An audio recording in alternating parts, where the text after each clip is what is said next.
What's up everybody and welcome to another edition of AGR's Pop Culture Reviews. You know, once in a generation, a video game comes along that really changes the industry and in fact changes the course of video gaming in general.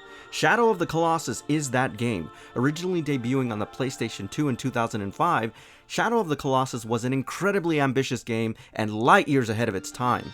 To say that the original game created its own genre is a bit of an understatement and really trivializes the importance of that game. In fact, it was so influential in the industry that game companies have been trying to emulate it ever since, and you see several influences of many games throughout the years that owe a direct link to Shadow of the Colossus.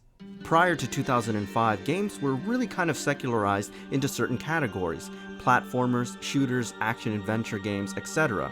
But Shadow of the Colossus combined the best of those elements and refined them in a magnificent way.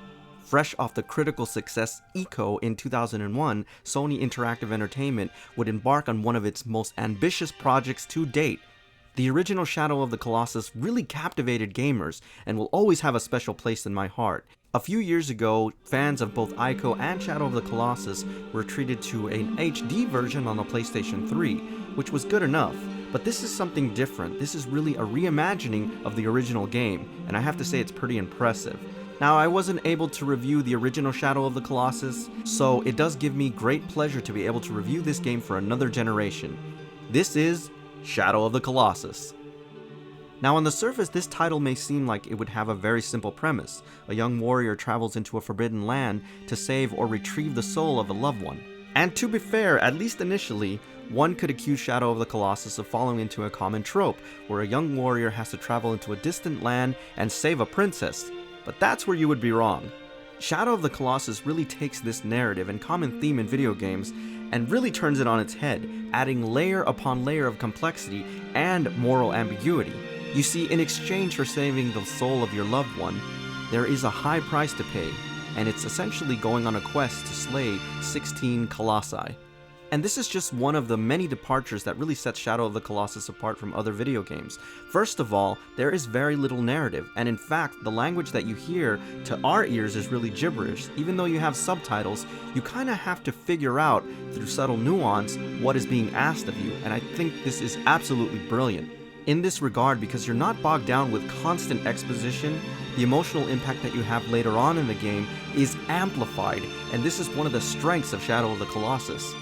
I also have to say the original game was incredible in terms of its overall physics and mechanics. It is still, to date, one of the best games that I've ever had or experienced where the damn horse actually does what you want it to do.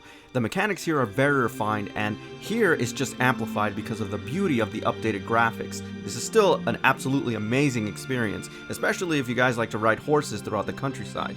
Now, I know that there was an HD version on the PS3 a couple of years ago, but guys, they have taken it to a whole new level in terms of the graphics here. I recommend that if you have a PlayStation Pro and have a way to render this in 4K, you need to absolutely do this. The graphics are amazing, they are stunningly beautiful, and you really have to play this in 4K. What Shadow of the Colossus originally did was really refine a platforming game, and some of the game mechanics are absolutely necessary for taking down the Colossi.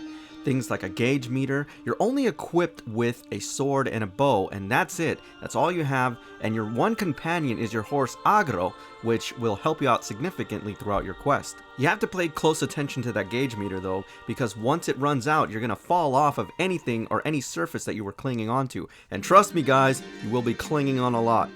It kind of goes without saying, but one of the most impressive aspects of Shadow of the Colossus, especially in the original game, was how ambitious it was in terms of its overall scale. I mean, there is such a sense of verticality, not just in the Colossi, but also in the kind of topography that you have to traverse in order to get to the Colossi. It's absolutely amazing, and the refinements to the mechanics makes it all that much more enjoyable. This is simply amazing. It was on the original game, and they've only enhanced that here. The original game really pushed the PS2 to its graphical limits, and Shadow of the Colossus was a game that was just begging to be remade in HD, but this reimagining really takes it to a whole new level, and when you actually fight the Colossi in a higher frame rate, it is absolutely amazing. It also goes without saying that the other staunch difference between this title and other games is essentially that you have 16 huge boss battles. Each Colossi is very unique, and you'll have to develop some form of strategy in order to take it down. Each one of them has a very difficult weak point which you need to find. The Colossi's abilities are also varied. Some of them fly, some of them crawl underneath the sand, and some of them you have to actually go underwater for. And I have to admit, these battles are very exhilarating. They can be very simple once you figure out how it is that you are going to strategize to get on the back or the wing of the Colossi, and they can even take up to as long as 45 minutes. So be prepared, guys, some of these battles are epic.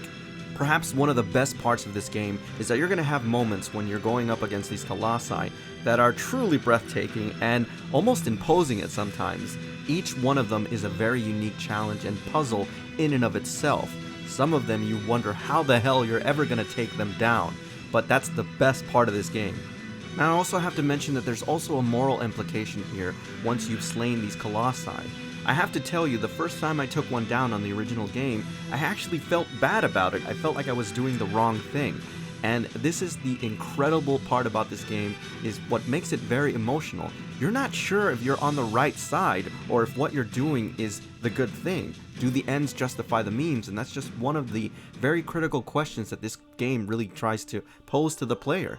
Ultimately, guys, this reimagining of Shadow of the Colossus is something that you have to experience. Even if you've played the HD games, you still owe it to yourself to play this version, because some of the Colossi battles are really reimaginings of the original, and you'll be missing out if you don't play them. If you're a gamer today, you owe it to yourself to really take a moment and play this title, and I'm really envious of those who are going to experience this for the first time. Shadow of the Colossus was hauntingly beautiful in 2005, and one of my top 10 games to play before you die. Shadow of the Colossus is truly a unique and special game, and for many of us who played it the first time, it stayed with us long after we put the CD back into the box, and evidently, it still stays with us so many years later. Alright everybody, so that's my official review of Shadow of the Colossus. As always, I thank you for tuning in, and I'll see you on the next AGR's Pop Culture Reviews.